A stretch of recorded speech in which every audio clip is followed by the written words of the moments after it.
thing is that he wants to just retire. The guy is just at the end. He's not at the end of his life, but mentally he's at the end of his tether when it comes to putting up with what I think he just considers college to be draining. But I think that's a self-fulfilling prophecy. Oh, hello everybody. Welcome to day 898. But I just think that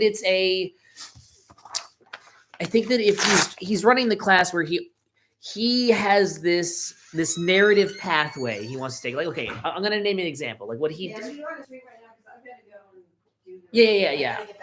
When you head upstairs, I'll just talk to the stream. But my psychology teacher was doing, and this happens every single time. But he was talking about stress and stress levels, and the way he phrased it is, okay, so some jobs are high stress and some jobs are low stress, and that determines how stressed people can be. And I'm like, okay, I already don't know what the bottom line to this is, so I don't even know. He's just saying that some jobs have more stress than others, but he's talking about stress as a condition of the brain as a whole, and stress is more complicated than just how loud a noise is at your work. But he was talking about high-intensity jobs. Okay, let's start with Nicaraguan coal miner. Now, is anybody a Nicaraguan coal miner? No. You lead low-stress life. I think he was doing the whole, you think life is super peachy, but actually the world's a pretty crazy, fucked up place. He keeps doing that in many different forms. He's like a middle schooler writing in his diary, my heart is twisted, dark hole. He's doing that whole the world's a fucked up place and I'm the Joker narrative thing. And so he was asking Clay, and listen, I already am accidentally playing things both ways because I already ruined the class by bringing out my soundboard, and that only happens when the class is so boring. So I was just pulling out the soundboard and doing the whole. Yeah, I was doing all that, and so like. That's not very. No, it's not. But like, no, the thing is that the class. Yeah, I know, I understand, but. I mean, what happened first, and before I was doing any of that, I was consistently trying to give input to the class, and he would say these really generalized, disagreeable things, and I'd go, I don't know, that seems silly. Hey, Shy, how are we doing? Sorry you caught me in the a little bit of a passionate rant about how bad my teacher is, but, and you give your verdict too. Like, if this seems unreasonable to you as a teacher, given the conflict that I'm about to detail with him, let me know. It's not even a conflict. Like, the guy avoids conflict, but also he literally stokes the flames himself. So, yeah, he was going, there are high stress jobs and then low stress jobs. And I think that stress is more complicated than just how stressful the actual job is. I think there is an existential stress that people experience, and that's based off what they personally value in life, what they want to get out of it. Obviously, some people are still figuring out what they value, but I think people internally value things. They just don't know it yet. And if you're whittling away at a job and none of it logically entails personal fulfillment, give it like maybe 2 weeks and many people will experience an insane, gradually growing existential stress, and it kills them from the inside out. Now that creates an insane amount of stress. And from my personal experience as a person who has done a good like half dozen jobs and things, no matter how externally stressful it is, all of that matters less than how personally fulfilling it is for me. My brain can mostly override the external stress if my brain has this tunnel vision and is focused on a task that, when done, will have an end goal that's fulfilling for me. So Mr. G is talking in class, and he's going, okay, so there's high stress jobs and low stress jobs, and this is not an isolated incident. Every single time in class, like it happens like this, and this is just an example. So he's talking about high stress and low stress jobs, and I raise my hand, and he's like, okay, you again. And I go, I think that if you're talking about stress as a whole, you can talk about how loud a noise is. Like, he literally had it written in impact font on his stupid slideshow, how loud noises are at your work and how mean your manager is. And I'm like, but stress is also about personal fulfillment and values. And I think that you should be like, you didn't even put any of that up there. And he kept going through the slideshow, and none of that was in the slideshow. And so I just went, I literally prefaced this time by going, maybe this is going down a route class isn't meant to be in, which is kind of a subtle burn at the fucking teacher. But I was just like, maybe I'm going in the wrong direction for this class. But I also think that stress, an important factor, is personal fulfillment and the lack of it. If there is nothing in your job that you're spending all this time, there's this realization that, wow, I've spent 4 years of my life committing so much effort to something that doesn't personally fulfill me, doesn't turn me into a person who I want to be. And I think that's maximally stressful, If you're not proud of what you do and you've been doing it for months, like let alone years, I mean, for me personally, that gets my blood pumping in a bad way, So I said this, you know, and he just went, ah. So anyways, there's high stress and low stress jobs. Like, and this is how it goes every single time. Hey, Grace, how are we doing? Anyways, this is how it goes in class every single time. And it's like, yeah, at that point, because people think in a vacuum, and also because the teacher's ignoring it, and also he's trying to politically cater to a couple of the kids at the very front. To name an example, literally like an hour ago, like 30 minutes later in the class after the initial incident, he was talking about like, okay, so there's actually some different facets to this. So it depends on the person, which was kind of halfway my point. And he went, okay, so being a police officer, it might be very stressful, but some people don't find it stressful because they personally fit the job, like authoritarian people who want to beat the shit out of people and tell people what to do and to have power over other human beings in an immoral way. And I'm like, okay, maybe some people, but that's not all that being a police officer is. There are lots of police officer recruits that are there because they actually want to help their local community and bring what they believe is kind of a sense of justice. You know, not every police officer, obviously. And so I don't know why I even raised my hand, but he said that. And I'm like, you're a psychology teacher. You're talking about such deep subjects at an insane kindergartner surface level. And I raised my hand and I'm like, you know, some people are personally fulfilled by being a police officer, not because they get to beat the shit out of people or, you know, shoot people who don't believe, like, or whatever insinuation, be an authoritarian person. A lot of them just want to help their local communities. Like, I hate to be old fashioned, I guess. And when I said that, half the class who Mr. G was politically catering to did the whole like, oh man, this guy again. And I'm like, what do you mean? This is literally, are you going to sit there and listen to him completely incorrectly generalize things in a fucking science class? And of course he just ignored it and moved on. And I'm like, it's literally, it is an actual, it's like solitary confinement. When I use the phrase solitary confinement as of recent, I mean, I believe that is the worst social experience to be put in, and you don't need to be locked in a jail cell to be put in solitary confinement. There are many everyday environments, and when you're there, you're surrounded by people, but for some reason that is opaque to your awareness, you feel shitty afterwards. And every single time I felt shitty after a social situation, I go back and I consciously analyze, when it comes to interaction and how people acknowledge one's existence, of whether or not it's my fault or someone else's, that's inconsequential.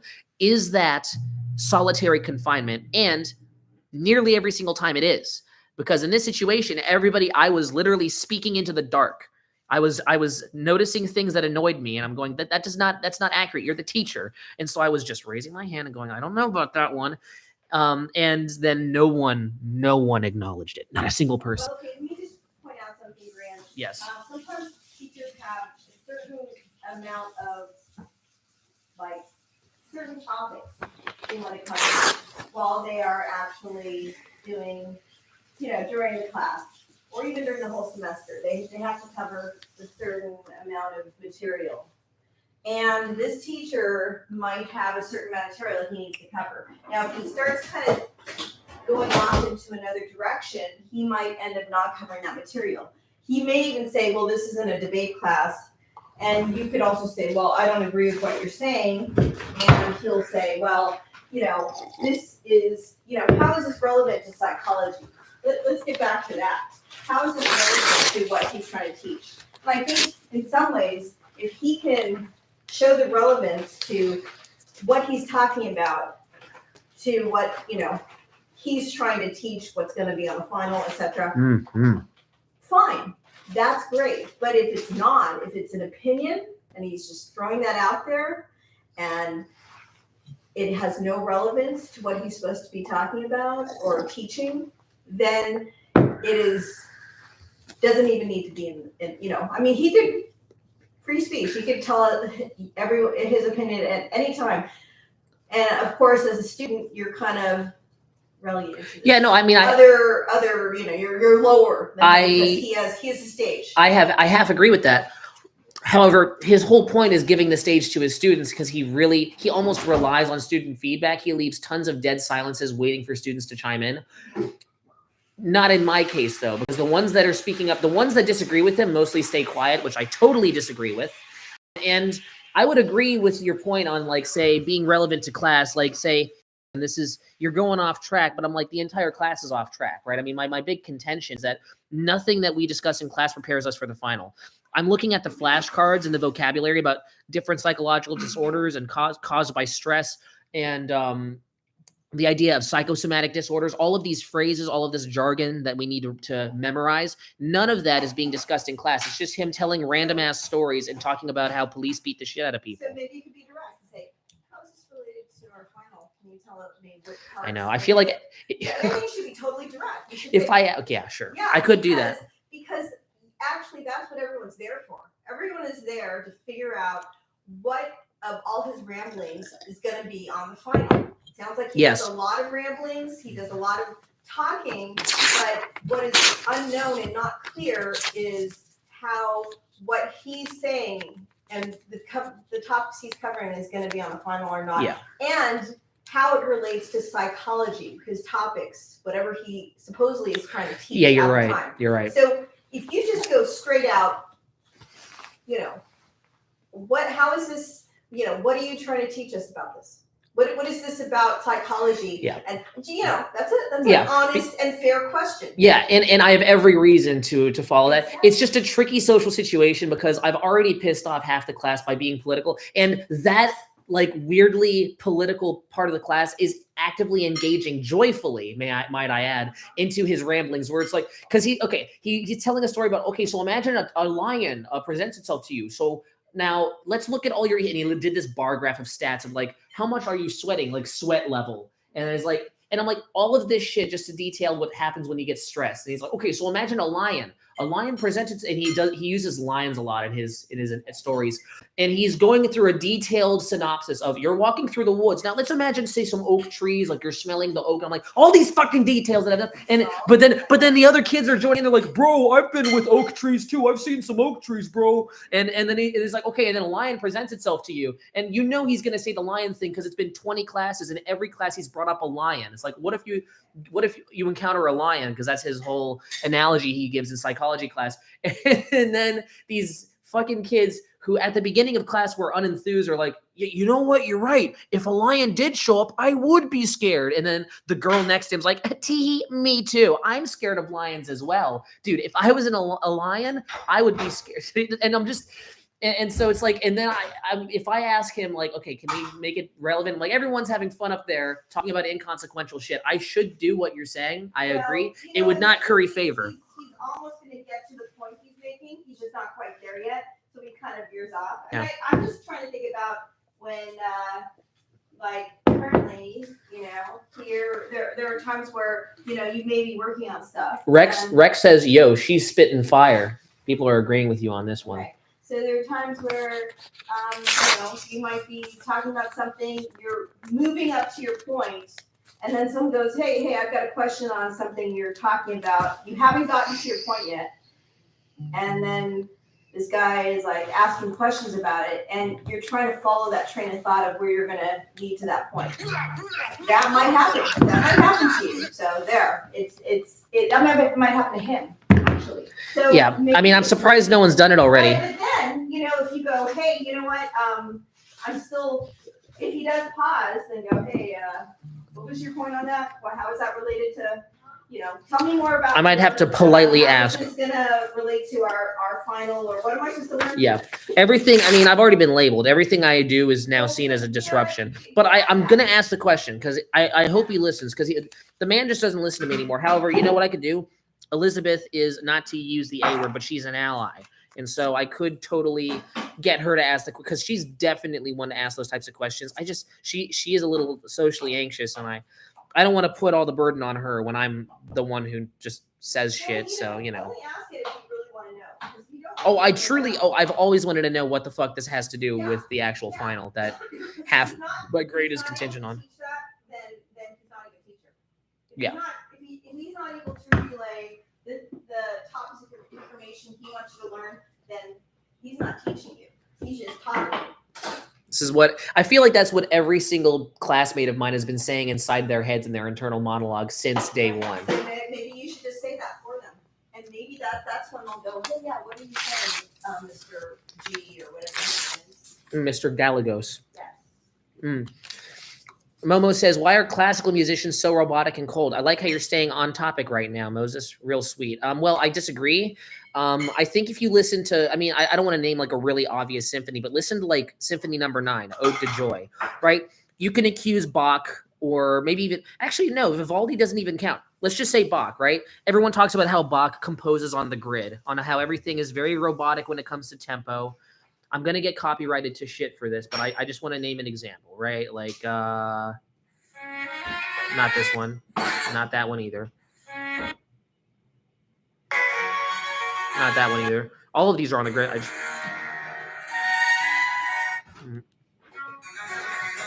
Like something like this.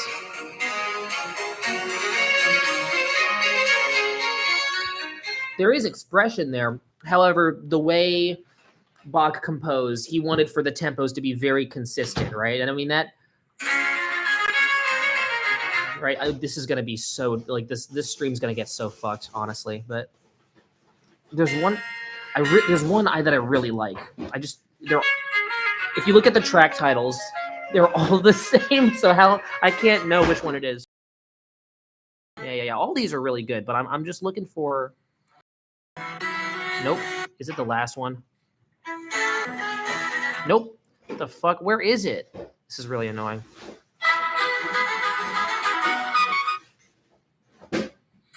There's like a really fast one, and it's the little keyboard instrument is going. It's really fun. It's a really fun piece. Nope. All of these are so good though. That's a good one.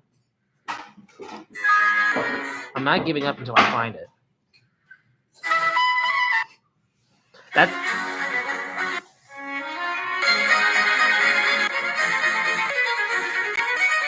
I mean, that one's also good, but you can hear what I'm talking about, right? I'm also not answering your question because you like yeah, and I mean you can. My point is that you can make fun of Bach for doing that, and I think if you're talking about like real expression, yeah, Bach was revolutionary when it came to the composition of music and how beautiful the melodies were. But yes, I agree with you, Ian. It does sound robotic and cold, and you notice a big change when you go into like even Vivaldi like preceded Bach by like 20 years in the 1700s. But you know, right? Everyone's heard this. I missed it.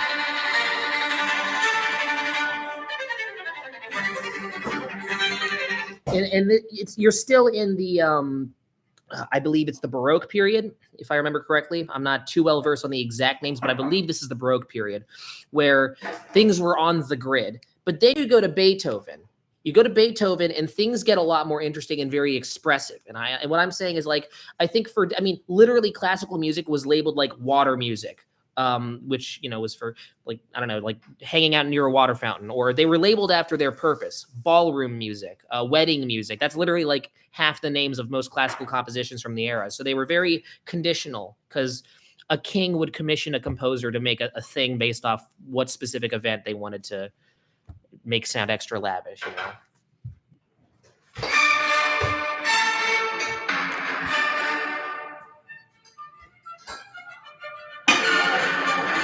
And I'm just giving you a taste. These are all the most copyright-prone pieces of music of all time. I think I just played like 3 of the most heavily copyright. I think this stream is screwed, but hopefully they don't mute the audio. But I'm playing teeny tiny clips. But yeah, I think even the stuff that Bach was doing was really interesting. And emotionally, you're definitely like, if I were to say what's the emotional palette of these pieces of music, yeah, Bach's music definitely is kind of more neutral to mildly excited to maybe mildly downtrodden, while Beethoven's stuff goes like way up, down, like extreme euphoria to as downtrodden and borderline suicidal as classical music can be. So that'd be an interesting graph to make, right? If we're talking about like, say, jubilant to depressing, which obviously emotions are more complicated than that, but you could draw a graph on like, okay, what's an artist's emotional range? Because you have different artists with different emotional ranges.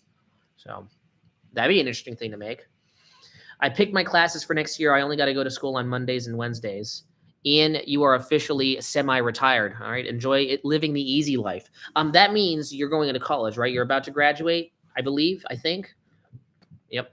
That's what's cool about college. Things get flexible. However, what I learned the hard way is when you're in charge of your own schedule, when you start feeling a little downtrodden, there's that weird feeling like, oh, this feeling isn't inflicted on me by the institutions that I have to go to because I have more control over my life now. I am now responsible. I feel guilty now because I'm the one. Now, I'm not saying you're going to go through exactly that, but I will say your life is about to change where I think your brain can easily pin any unfortunate thing that happens to you or any shitty day you have on everything else when you have less control over your life, which is why a lot of adults often want to relinquish control of their life.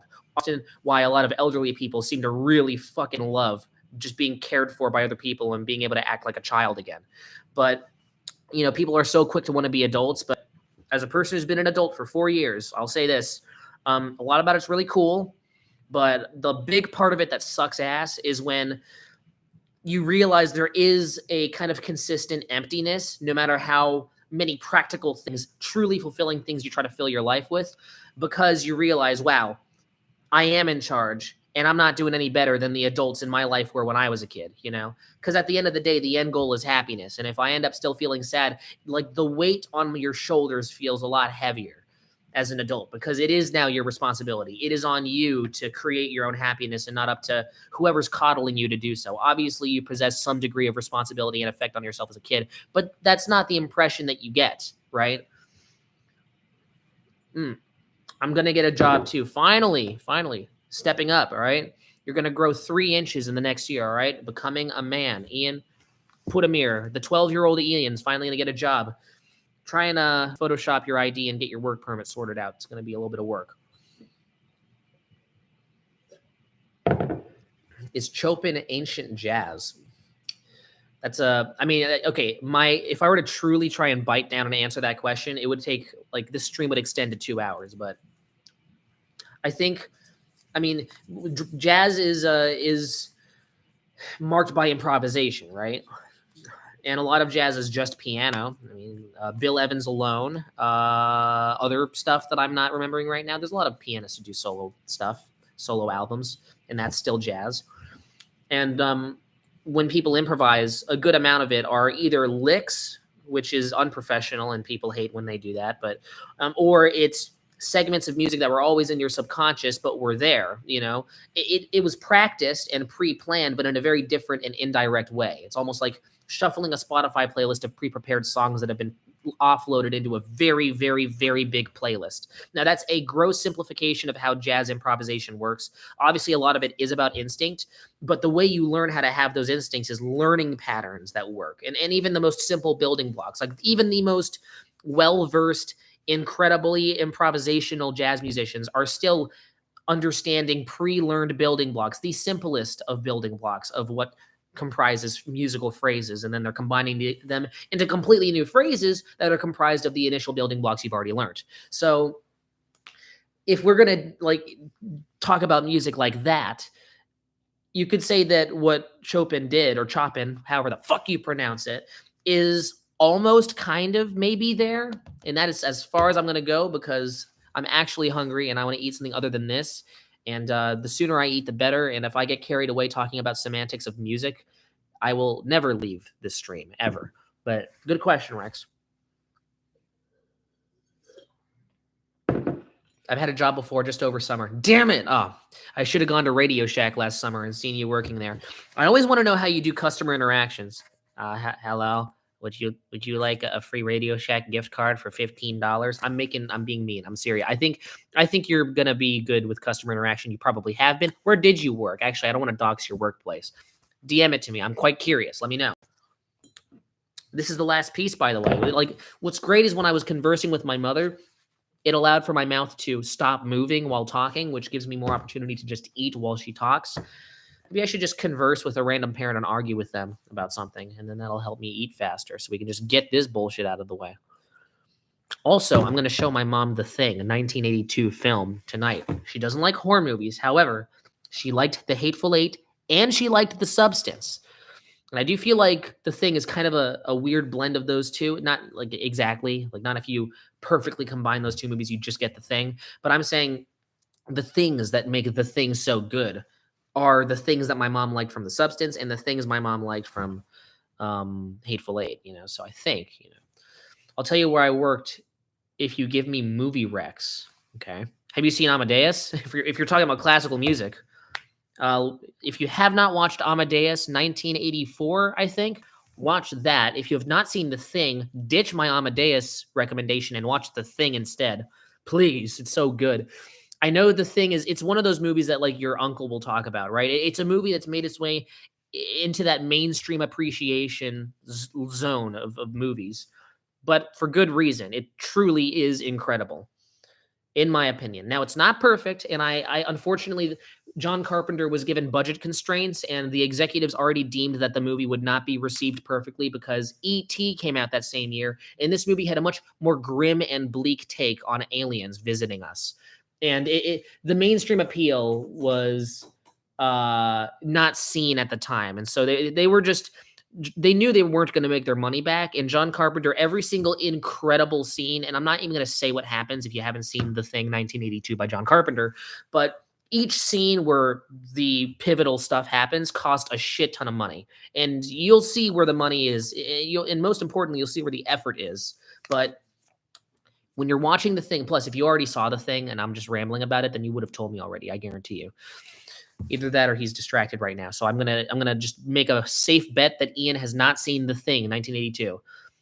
I will say my top 4 on Letterboxd is one of the best. Come on, don't be so prideful in yourself. Okay, well now I'm gonna see you're just trying to bait me into looking at your shit and plugging your account on my stream. But all right, fuck it. You want to go? Let's fucking go. Where's your thing?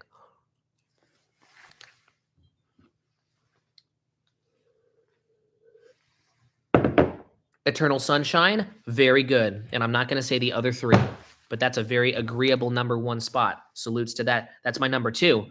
You've seen my Letterboxd possibly once in the last 5 years. And you're the one who got me to download the app, by the way, because I'm very chronically on Letterboxd right now. So shout out to Ian30 for as a reward for recommending me a very good app. That's very helpful. I don't like how the reviews on each movie in Letterboxd is the equivalent of like a YouTube comment section. And I know I'm a hypocrite because I am very lazy after I watch a movie, and I normally talk about the things I liked and analyze it. But yes, I am contributing because I also have shitty one-liner Letterboxd reviews, and they aren't even good. But all I care about is giving the star rating and logging the thing on there. My review is kind of a watermark. Most people do those reviews to try and snag likes. All of my reviews get like 0 likes. I'm only doing them because I want to watermark what I think about a movie. And if I see one sentence, it'll remind me of everything else about the movie I liked and also didn't like. Yeah, Ian, see if you can replace at least one of those 3 with some other movie. And let's start with a movie recommendation. Watch The Thing, 1982. It's very short. It's like 90 minutes, very watchable. And it's nothing short of incredible, let me tell you. But yeah, I do wish that in some ways, like the direction that the movie went, I wish that John Carpenter went even further, but that would have blown the budget so out of proportion. He might have made the company go out of business. He might have completely screwed I don't know what company produced it. What produced all those 80s movies? It was like Oasis or something like that. Whatever. There's like 3 companies that produced the movie, and they were already like, yeah, we're not going to make our money back on this. This is cool what you're doing, but you're going to have to like, there were 2 scenes. And I went to some behind the scenes stuff because I am obsessed with this movie. And John Carpenter detailed some of the ideas he had for these scenes, and the scenes were still good, but there are 2 scenes that kind of start and then end a little quicker than you feel like they should. And I'm like, I thought something bigger was going to happen in these 2 scenes. But for those 2 scenes, there are like 6 scenes, like in total. Actually, more like 7. Yeah. There's like 7 other scenes that are 7 of the best scenes of special effects and absolute pandemonium, absolute just practical effects, fucking gory, bloody, disgusting pandemonium I've ever seen. It's unmatched. It's so good. And even though I wish that he would have went further and he had big ideas and it wasn't John Carpenter's fault, the company was like cutting his budget. And they're like, no, stop spending money. No more props, no more bullshit. But that's my only solitary complaint. The rest of it's impeccable. And I actually need to replace a couple things on my 4 favorites because I do. But is it? whatever, man. I'm going to sort that out later. But that's all the paper that's been eaten. I need to eat food. Jesus Christ, I'm hungry. Thank you so much for watching day 198. A symmetrical number of eating a sheet of paper a day. Oh, my, dropped the letterboxd. Same as my YouTube name. Yeah. So type that in. And Grace is curious on your other 3. And I hope you will not be disappointed. All right. Because Ian's a very close business associate of mine. So if I'm associated with anybody with a mediocre top 4, all right, that'd be unacceptable. So let me know what you think, Grace, on a follow-up stream. We are having communication between members, which is great. And, Eternal Sunshine's a great tip of the iceberg. So you delve deeper. But I was going to say something else. Yeah, watch The Thing, Ian. Pretty please. Anybody else who's watching, if you haven't seen it, and if you like movies that are good, then watch it. So I don't know if my mom's going to like it, though. She does not like horror movies, but I feel like the horror aspect is not like the main thing in that. How old am I? Guess. Last time someone guessed 37, they were so close. I'm almost 37. How old are you? Oh, she's asking Ian. Ian is 12. Actually, he's turning 12 3/4 in about a week. So wish a premature happy birthday to Ian. Thank you. 19. I am 22. You were almost there. I really want for someone to do to guess the 30. I'm gonna shave my hair off again, and when I'm bald, I'm gonna look old as fuck. Did you hear that? Did you hear that? That was my stomach growling. No, I was asking you. Sorry. I think Ian's response confused me. Maybe there should be like Twitter mentions. Happy birthday. I'm sure that's directed to Ian, and if it's directed at me, thank you. It's very, very early. It's in 9 months, but and she was probably saying that to Ian. But thank you very much, Vampirella, Ian 30, Grace, Rex, and Moses, and Shy. I wanted to thank everybody for showing up. I'll see you tomorrow. That'll be day 899. Oh. And make sure to live, laugh, cry, and also not die. And until next time, this is goodbye. Goodbye.